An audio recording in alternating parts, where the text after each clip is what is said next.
inns in the sprawling, sun-drenched lands of the ancient Rahimia kingdom. Where rivers carved paths through golden fields, history remembers a name whispered with reverence: Sarim. His story begins not in a gilded palace, but in a humble village nestled by the water's edge.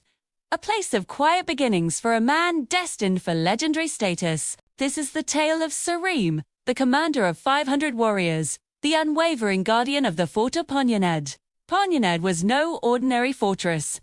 It was the kingdom's most vital frontier, a formidable shield of stone and steel that stood between the fertile heartlands of Rahimia and the ever-present ambitions of hostile realms to the north. For centuries, Panjnad was the first and last line of defense, and its commander held the fate of the entire kingdom in his hands.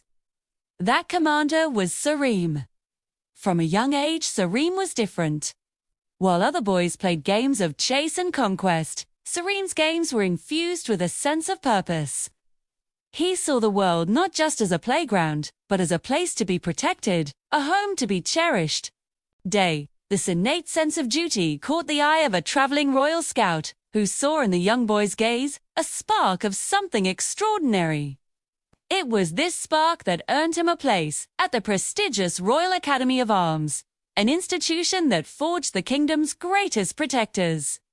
At the academy, Sarim was a prodigy, but not in the way you might expect. Yes, his skill with the sword was exceptional. His movements, a blur of controlled power and precision. He could outspar any of his peers, his blade a natural extension of his will. But what truly set him apart, what made his instructors marvel, was not his martial prowess alone. It was his character. He possessed an extraordinary sense of responsibility, a deep and abiding empathy for others. He was the first to help a struggling classmate, the last to leave the training grounds, and ensuring every piece of equipment was perfectly maintained.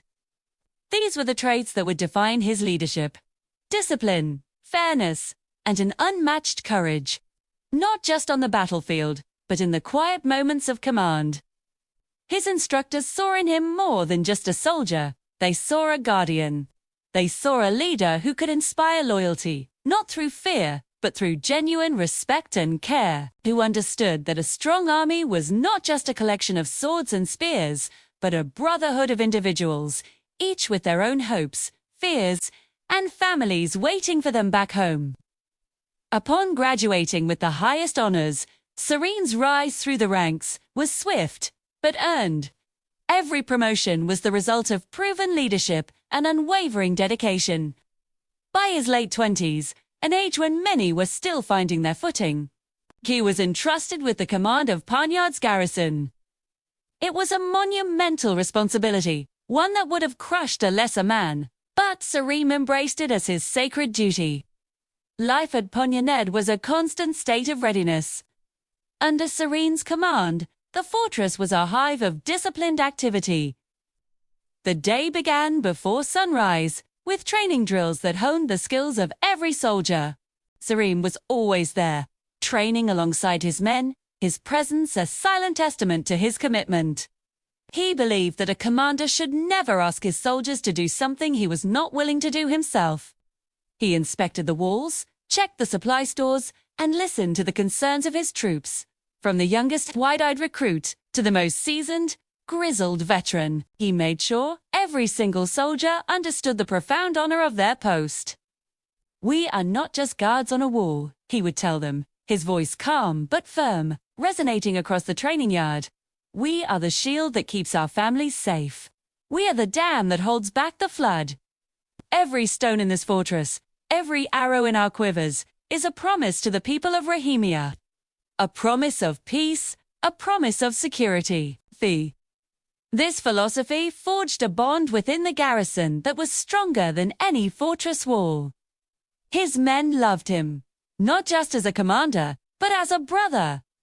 They knew he was fair, that he valued their lives, and that he would be the first to charge into danger to protect them. In return, they gave him their absolute loyalty. They were his 500 warriors, a force renowned throughout the kingdom for their discipline and unbreakable spirit. But beyond the borders of Rahimia, shadows were gathering. The Darak Kingdom, a ruthless and expansionist power to the north, had long cast a covetous eye on Rahimia's prosperity. For years, the tension had simmered, a low fire of border skirmishes and diplomatic insults. Now, that fire was threatening to erupt into a raging inferno. Ominous rumors began to travel on the merchant winds, carried from distant lands and whispered in the taverns and marketplaces of Rahimia Tales, of massive troop movements on the Darak side of the border, of forges burning day and night to craft an arsenal of war.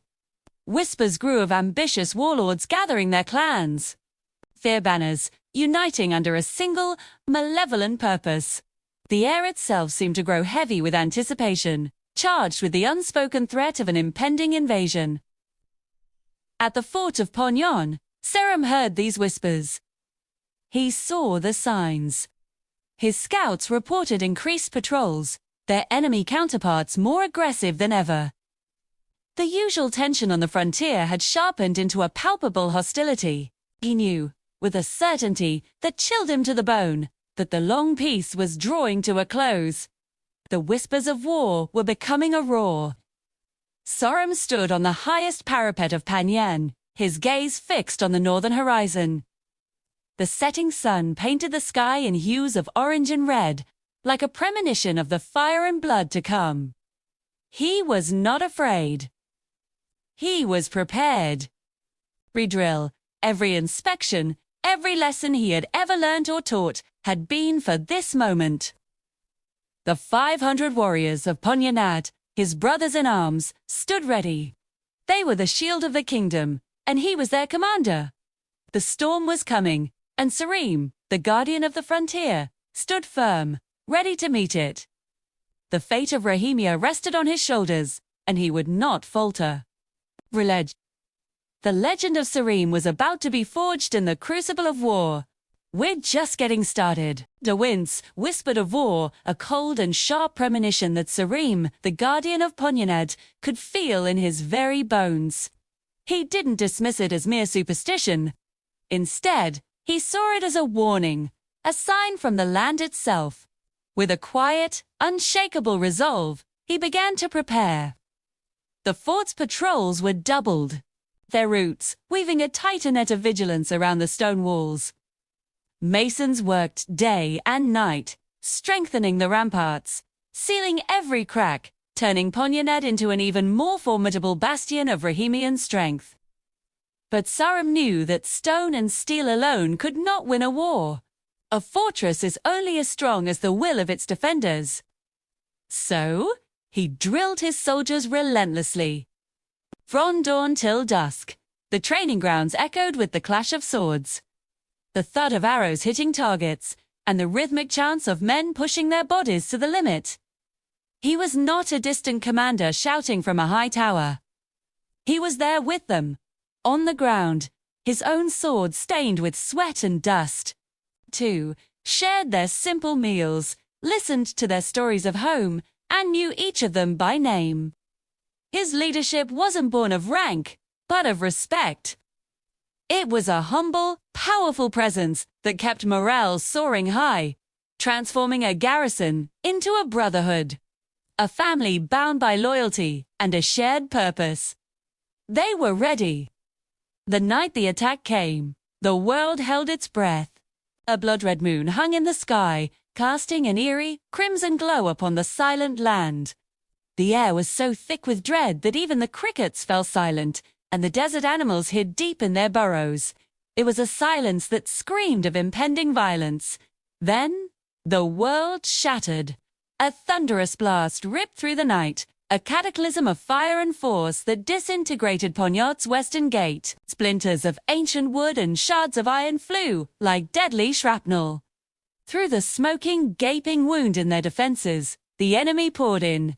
It was a flood of black iron and ruthless ambition. An army of over 8,000 Darak soldiers. They were a tide of death, their armor glinting menacingly under the blood moon, their war cries a symphony of destruction. At their head was a figure of legendary terror, General Raykar, a warlord whose name was a curse feared across continents. His presence alone was a weapon, designed to break the spirit before the first sword was even drawn. The chaos was instantaneous. Men woke to the sounds of screaming and explosions. Flames began to lick at the wooden structures within the fort, painting the sky with a hellish orange. The very ground trembled under the relentless march of the invading army. But before fear could take root, one voice cut through the pandemonium. It was Sarim. He was the first to react, his commands sharp and clear, a beacon of order in a sea of turmoil. He rallied his warriors, his voice a force of nature that sliced through the noise and panic. He didn't seek the safety of the inner keep. He ran towards the danger. He took his stand at the ruined gate, the very epicenter of the invasion. There, framed by fire and ruin, he became something more than a man. With a strength that seemed to defy mortal limits, he fought like a living storm. His blade was a blur of silver, a whirlwind of defense and attack. He blocked, he parried, he slashed, striking down invader after invader. Every Dirac soldier who tried to push past him was met with an immovable wall of skill and fury.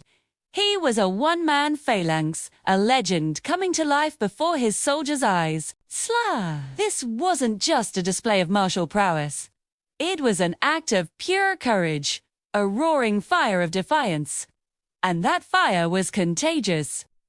The Rahimian soldiers, seeing their leaders standing against impossible odds, felt their own fears melt away, replaced by a surge of white-hot valor. His courage ignited their hearts. They formed a line behind him, their shields locking, their spears bristling. Zim! The fire Sarim had started at the gate spread through their ranks, turning a desperate defense into a heroic last stand. They would not let their fortress fall. They would not let their leader fight alone. The battle for Panjnad had begun. Though outnumbered more than 15-1. Sarim's men held formation. Shield-bearers locking tightly while spearmen thrust with precision, archers raining arrows from the ramparts, and healers dragging back the wounded, all under Sarim's calm and commanding presence amid the inferno. But the Daric tide was relentless, and as dawn neared, only 300 Rahimians remained uninjured. Divided, their bodies exhausted but their spirits unbroken because Sarim still stood bloodied but unbent. Realizing brute force would fail, the enemy brought siege engines forward. Their massive catapults hurling boulders that shattered towers and sent dust clouds billowing across the battlements, Sarim recognizing the danger. Devised a bold plan. He personally led a small team of elite warriors through a hidden escape tunnel beneath the fort, attacking the enemy from behind in daring nighttime raids. With silent blades and flaming arrows, they destroyed siege engines, disrupted supply lines, and vanished back into the night like ghosts sacrificing lives but buying precious hours. In the heart of the conflict, where hope was a flickering candle against a storm, Sarim's name became a whispered legend. He led raids not for glory, but for survival, striking at the supply lines of the invading army like a phantom in the night. His men, though few, followed him with unwavering loyalty, for they knew he fought with the spirit of their ancestors. During one such raid, a desperate gamble to cripple the enemy's advance, disaster struck. The trap was sprung with chilling precision. Suddenly, they were engulfed, a small band of resistance fighters surrounded by 100 of General Raykar's elite soldiers. The air grew thick with the clash of steel and the cries of men. Panic could have easily shattered them, but one look at Sarim was enough to steady their hands. He was a whirlwind of controlled fury. His twin blades, gifts from his father, moved like extensions of his will, a blur of silver and crimson. He didn't just fight. He danced with death, parrying, dodging, and striking with an artist's grace and a warrior's brutality. For every one of his men who fell, Sarim seemed to avenge them tenfold, cutting a path through the enemy ranks. He was the anchor in the storm, his ferocity a beacon for his dwindling forces. He created an opening, a sliver of a chance, and urged his men through it. They escaped, but the price was steep. The pain of their losses was a fresh, deep wound in Sarim's soul, a heavy burden he carried back to their hidden sanctuary. 2. The news of the daring escape and the heavy casualties inflicted by Sarim's small group reached the ears of General Raykar. The general, a man accustomed to swift, brutal victories, was enraged. This resistance, this single man, was more than an annoyance. He was a symbol, and Raykar understood that symbols could be more dangerous than armies. The delays Sarim caused were disrupting his campaign, sowing seeds of doubt among his own troops. Raykar's pride, as vast and cold as the mountains from which he came, was wounded. He would not tolerate this defiance. So, he issued a challenge, one that echoed across the occupied lands and into the hidden camps of the resistance. He called out Sarim by name, demanding a duel at dawn. He dared the hero of Panjnad to face him on the battlefield, one-on-one, to settle the matter like warriors. It was a bold, arrogant move, and Sarim knew instantly that it was a trap. Raykar would never risk a fair fight. There would be archers hidden, reserves waiting to ambush him. His council of elders and his remaining fighters pleaded with him not to go. It was suicide, they argued. A hero was no good to their cause if he was dead. But Sarim saw beyond the immediate danger. He understood the intricate psychology of war. Raykar's army was held together by fear and the belief in their general's invincibility. If Sarim could defeat him, if he could shatter that image of an unstoppable conqueror in front of his own men, the blow to their morale would be catastrophic. It could be the turning point they so desperately needed. It was a gamble, the greatest of his life, but for the hope of his homeland, it was a risk he was willing to take. He sent his reply. He would answer the call. As the first light of dawn painted the eastern sky in hues of orange and violet, the two armies gathered. They stood as silent witnesses on opposite sides of the ruined courtyard of Panjnad, a place that once echoed with laughter and music, now a testament to the devastation of war. The air was cold, heavy with anticipation. In the center of the courtyard, Sarim stood alone. He was lean, dressed in practical leather armor, his twin blades sheathed at his sides. He was calm, his breathing steady, his gaze fixed on the imposing figure who strode to meet him. General Raykar was a giant of a man, clad in heavy, dark plate mail that made him look like a walking fortress. In his hands, he gripped a monstrous, double-headed axe, a weapon designed for pure, brutal destruction. The contrast between the two warriors was stark. Raykar was a mountain of raw power and brute strength, while Sarim was a river of agility and refined technique. One fought to conquer, the other to protect. The sun crested the horizon, casting long, dramatic shadows across the rubble-strewn ground. Without a word, the duel began. Raykar charged, his roar a primal challenge, his axe swinging in a deadly arc meant to cleave Sarim in two. Sarim didn't meet the force head-on, that would be folly. Instead, he moved, light on his feet, sidestepping the devastating blow. The axe head smashed into the stone ground, sending shards of rock flying. Sarim used the general's momentum against him. While Raykar struggled to recover his massive weapon, Sarim flowed forward, his blades unsheathed in a flash. He wasn't aiming for a killing blow against the thick armor, but for the gaps to joints at the elbow, the back of the knee. His strikes were swift and precise, a series of nicks and cuts designed to bleed the giant, to tire him out. Raykar bellowed in frustration and pain, swinging his axe wildly. He was a force of nature, a blizzard of steel, but Sarim was the wind, untouchable, always moving, always just out of reach. He weaved and dodged, his movements economical, preserving his energy while the general expended his in furious, fruitless attacks. The soldiers on both sides watched, captivated. Rakar's men, who had seen him fell beasts and crush champions with a single blow, were starting to see something they never had before: frustration and a flicker of doubt.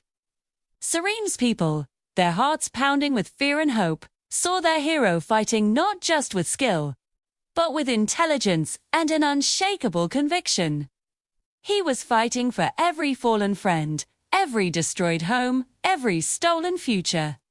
He was the embodiment of their will to be free. The sun climbed higher, beating down on the two combatants. Sweat mixed with dust and blood. Rykar was slowing, his powerful swings becoming more predictable. His heavy armor, once a symbol of his invincibility, was now becoming a cage, weighing him down. Sarim, however, seemed to draw strength from the very earth he defended. He saw his opening. After parrying another clumsy swing, Sarim didn't retreat. He lunged forward, going inside the axe's reach. It was an incredibly dangerous move. With one hand, he deflected the haft of the axe, sending it wide. With the other, he drove his blade deep into a weak point under Rakar's arm, a gap in the formidable plate mail. A gasp rippled through both armies. Rykar staggered back, his eyes wide with disbelief, looking down at the blade embedded in his side. He had been untouchable, unbeatable. The wound was not just to his body, but to his pride, to his very aura of power. He let out a final, defiant roar and lunged one last time, a desperate, final act. Sarim was ready. He pulled his blade free and ducked under the wild swing, using his second blade to slice across the tendons at the back of Rakar's knees. The giant crumbled, falling to the ground with a deafening crash of armor on stone. Silence descended upon the courtyard. Complete, absolute silence. Sarim stood over his vanquished foe, his chest heaving, his blades dripping. He did not gloat. He simply stood, a weary victor, under the morning sun. The myth of Rykar's invincibility was broken.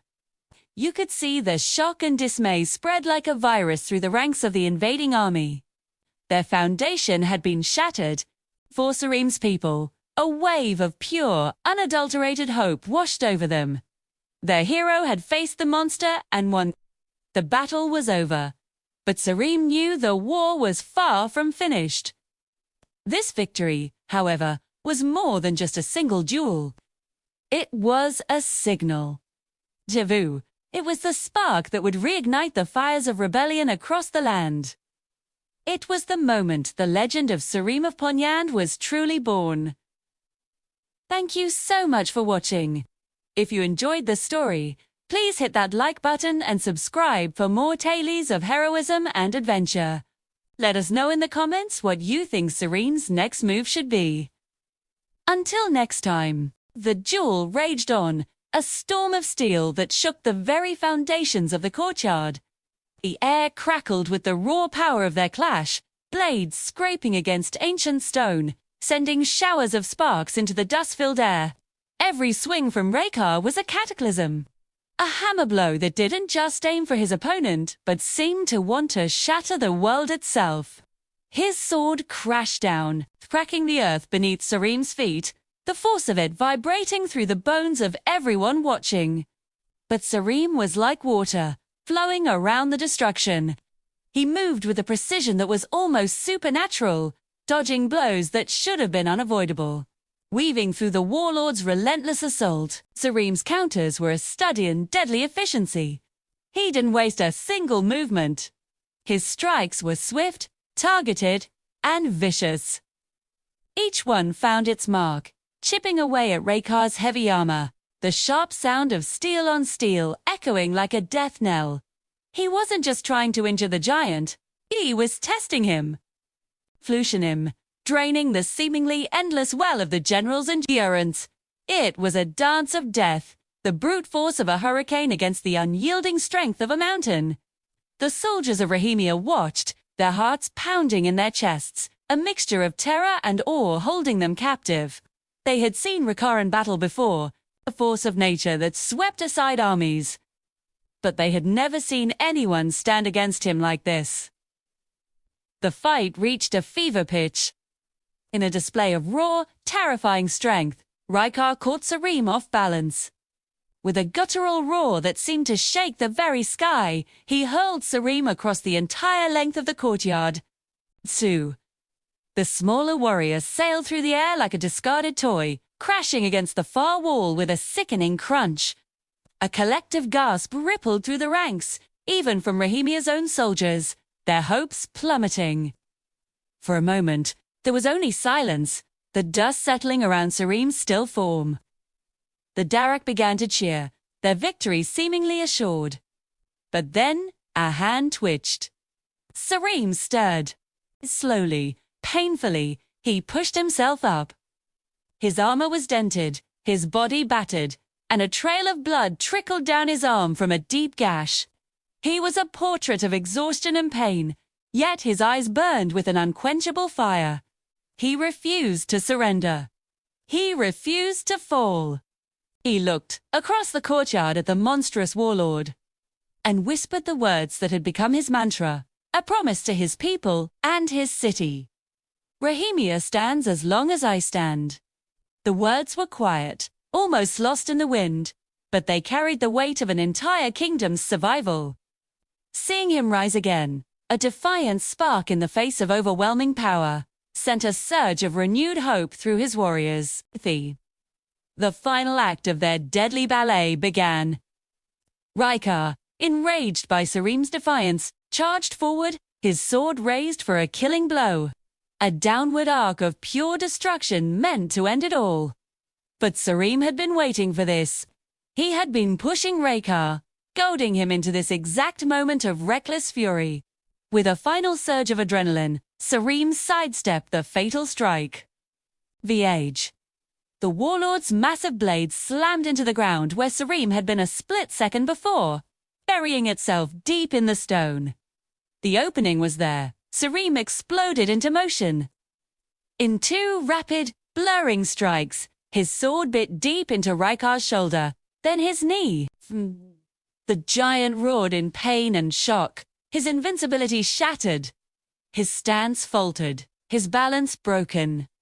Seizing the final opportunity, Sarim spun, putting every last ounce of his strength into one last, sweeping cut. The blade sliced through the back of Rykar's other leg. The monstrous warlord, the undefeated terror of the wastes, staggered, his eyes wide with disbelief. And then, with a crash that echoed like the fall of a titan, he came crashing to the ground. The battlefield fell silent. The deafening roar of combat died away, replaced by a stunned, disbelieving quiet. Rykar, the symbol of the Darak's might, was broken. His fall did more than just silence the battlefield. It broke the enemy's spirit. The Darak warriors, who had fought with the ferocity of fanatics, now stood frozen, their morale shattered like glass.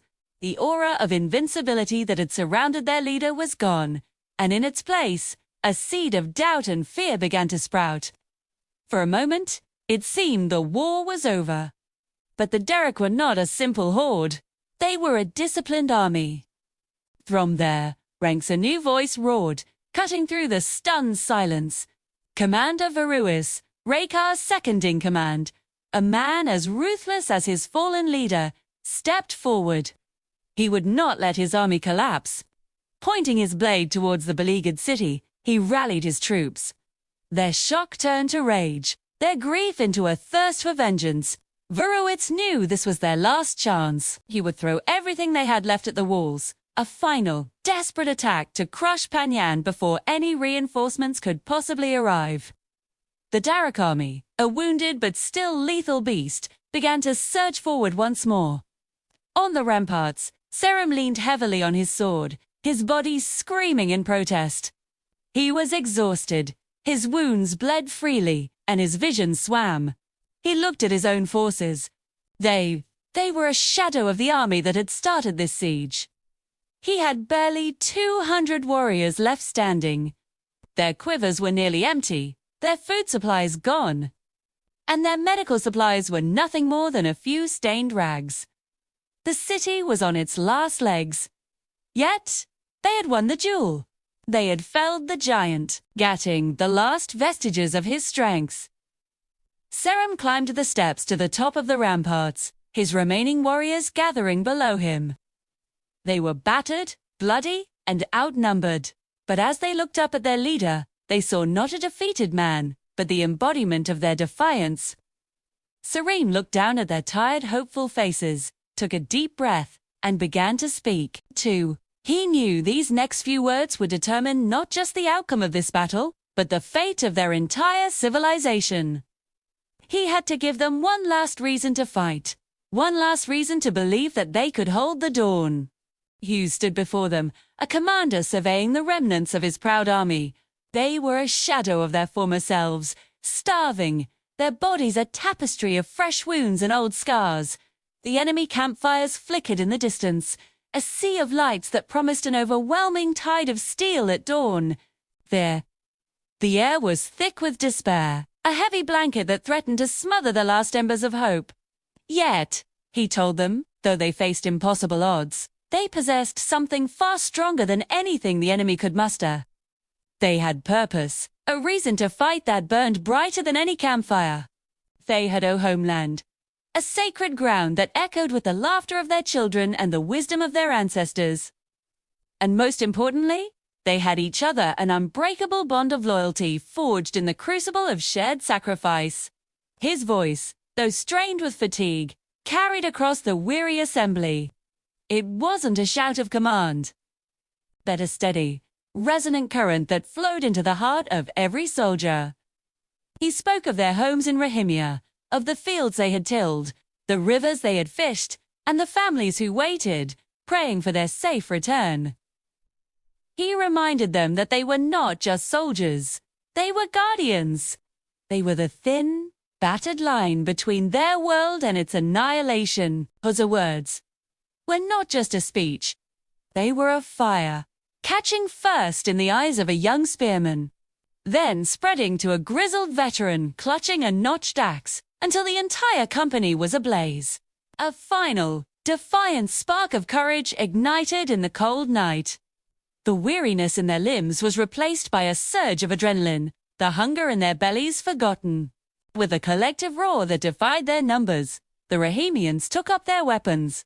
They were no longer a defeated remnant.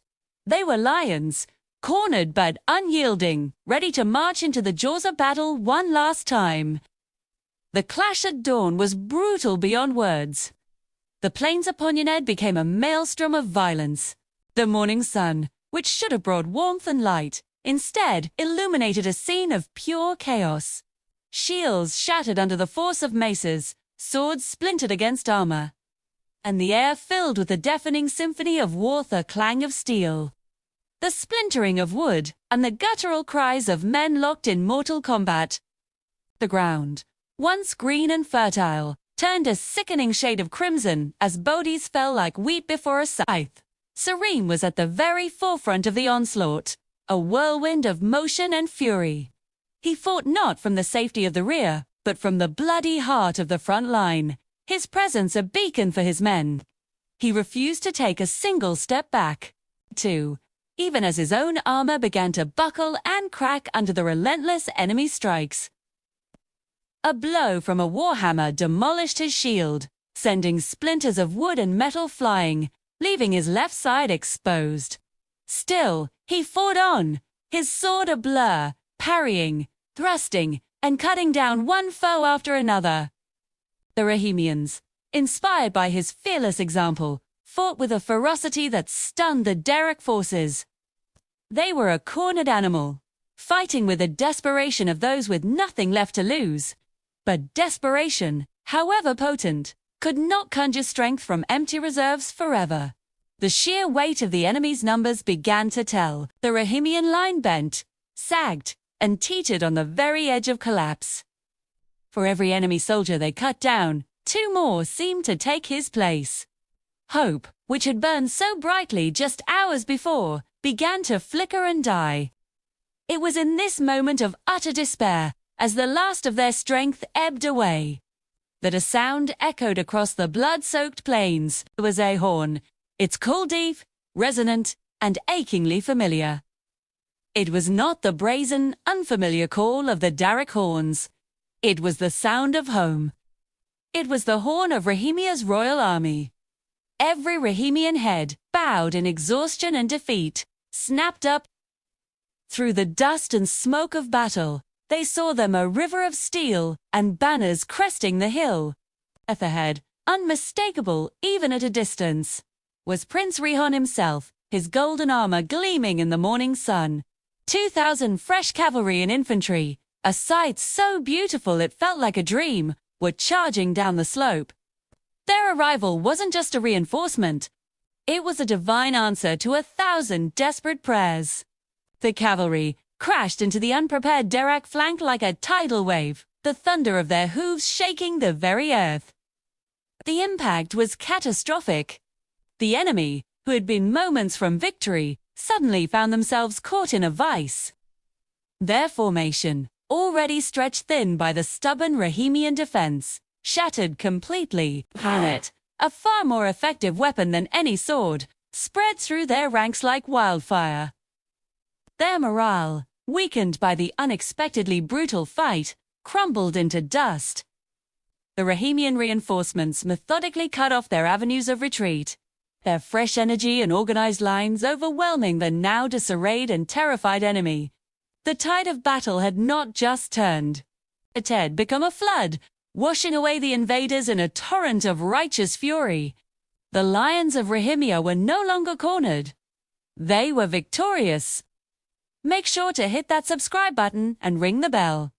The siege was broken. In the chaotic aftermath, Commander Varuiz, the architect of so much destruction, made a desperate bid for freedom.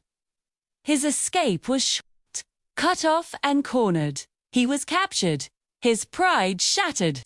The remaining intruders, leaderless and broken, either scattered into the wilderness only to be hunted down, or surrendered in the shadow of the walls they had failed to breach. Panjnad was victorious, but the cost was etched into the very stones of the city.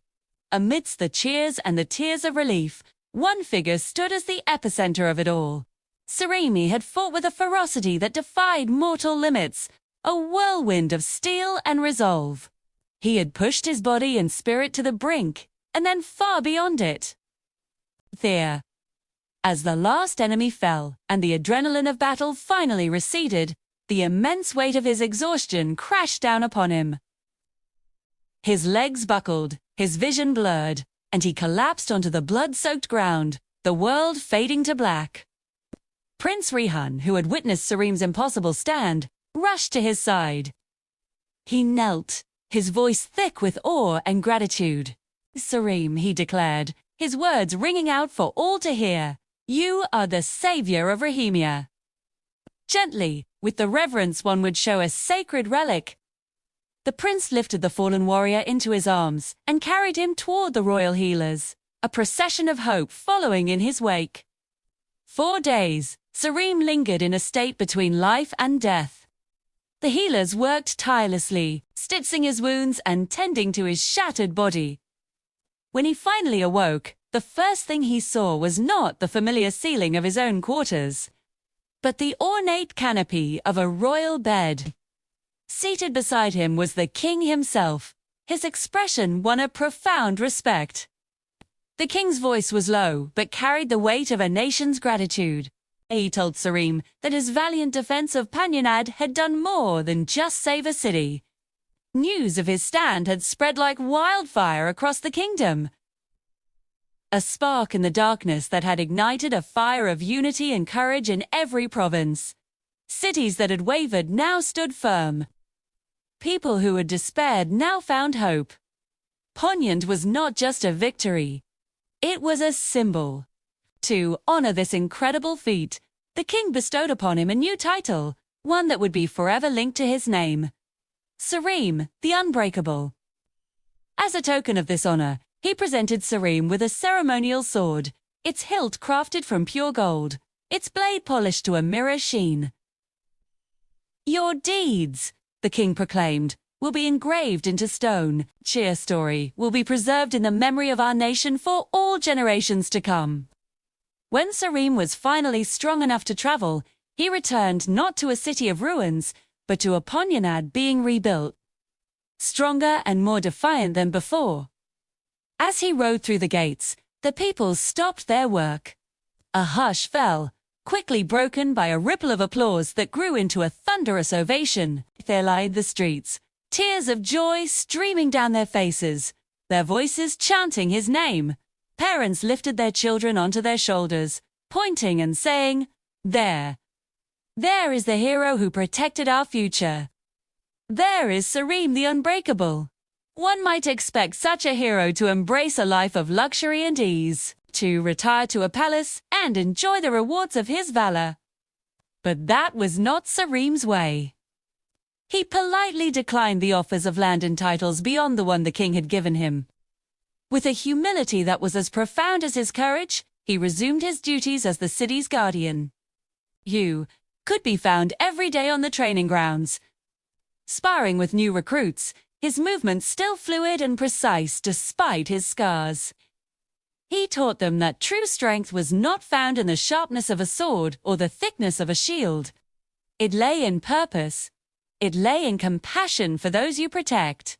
It lays in the unwavering performance of one's duty, no matter the cost. He became more than a warrior. He became a teacher, a mentor, a living embodiment of the very ideals he had fought for.